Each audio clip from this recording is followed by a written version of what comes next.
Emas menjadi salah satu instrumen investasi yang digemari oleh masyarakat dalam semua kalangan. Pasalnya, logam mulia ini dikenal memiliki harga yang stabil dan cenderung meningkat, serta tahan terhadap situasi krisis. Namun, saat investasi emas, kalian akan dihadapkan pada dua pilihan, yaitu emas batangan atau emas perhiasan. Dalam dunia investasi emas, perbedaan emas batangan dan emas perhiasan perlu dipertimbangkan agar investor bisa mendapatkan keuntungan yang diharapkan. Karakteristik kedua emas yang berbeda membuat investasi emas batangan versus emas perhiasan menjadi lebih menarik untuk dibahas. Untuk mengetahui besar keuntungan yang didapatkan antara investasi emas perhiasan dengan emas batangan, ada beberapa aspek yang perlu kalian pertimbangkan. Simak video ini sampai selesai ya. Yang pertama, yang perlu kalian perhatikan adalah tujuan kalian berinvestasi. Apabila tujuan dari investasi yang kalian lakukan dalam jangka waktu cukup panjang, maka sangat disarankan sekali agar kalian melakukan investasi dalam bentuk emas batangan. Kenapa demikian? Emas dalam bentuk ini nanti akan memiliki nilai jual lebih stabil dibandingkan dengan emas perhiasan.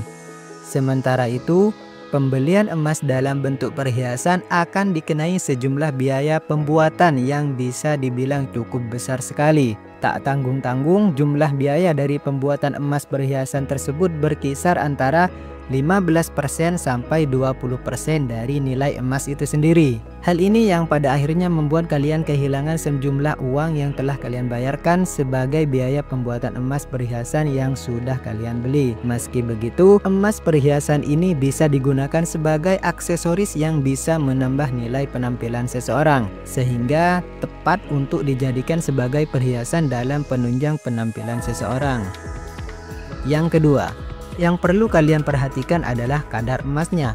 Ketika membahas investasi emas batangan dengan emas perhiasan, aspek kadar emas keduanya tidak bisa dikesampingkan. Emas batangan umumnya memiliki kadar kemurnian mencapai 99,99%. Itu artinya emas tersebut merupakan emas murni tanpa campuran logam apapun.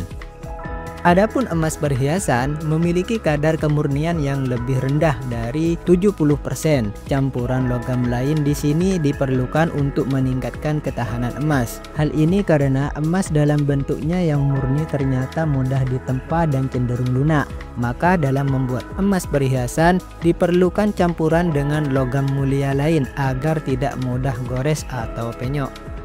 Yang ketiga, yang perlu kalian perhatikan adalah nilai beli dan nilai jualnya. Harga pembelian bisa menjadi pertimbangan utama saat memutuskan untuk investasi emas. Kedua jenis emas ini memiliki perbedaan yang cukup signifikan terkait harga. Secara harga, emas batangan cenderung lebih mahal. Pasalnya, emas batangan merupakan emas murni yang memiliki kualifikasi 24 karat, sehingga harganya mengikuti harga global. Sementara harga emas perhiasan cenderung lebih bervariasi dan ditentukan oleh beberapa faktor seperti kadar emas, brand yang mengeluarkan, hingga modelnya. Belum lagi adanya biaya produksi yang berkisar antara 15-20% dari harga. Dalam hal nilai jual kembali, emas batangan dan emas perhiasan sama-sama dihargai sesuai dengan harga emas saat ini. Memang ada beberapa toko yang membeli emas perhiasan dengan harga nota. Jadi sebaiknya pastikan dulu saat membeli emas tentang harga jual kembali. Perlu diingat bahwa dalam harga beli emas perhiasan ada biaya produksi desain yang dikenakan saat membeli, namun tidak akan diperhitungkan saat kalian menjualnya kembali. Menjual perhiasan emas dengan cepat mungkin lebih mudah daripada emas batangan, karena proses verifikasi emas batangan biasanya memakan waktu lebih lama. Baik emas batangan maupun emas perhiasan memiliki kelebihan dan kekurangan. Saat membandingkan emas batangan dengan emas perhiasan, sebaiknya tentukan terlebih dahulu tujuan investasi jangka panjang yang kamu inginkan. Pertimbangkan apakah kamu ingin membeli emas murni atau membeli emas karena tampilan dan potensi likuiditasnya. Dalam hal ini, emas batangan dianggap lebih cocok untuk investasi jangka panjang.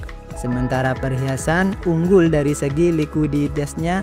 Lalu mana yang lebih baik antara keduanya? Silahkan tulis di kolom komentar pendapat kalian. Terima kasih sudah nonton video ini. Jangan lupa like dan subscribe ya. Terima kasih.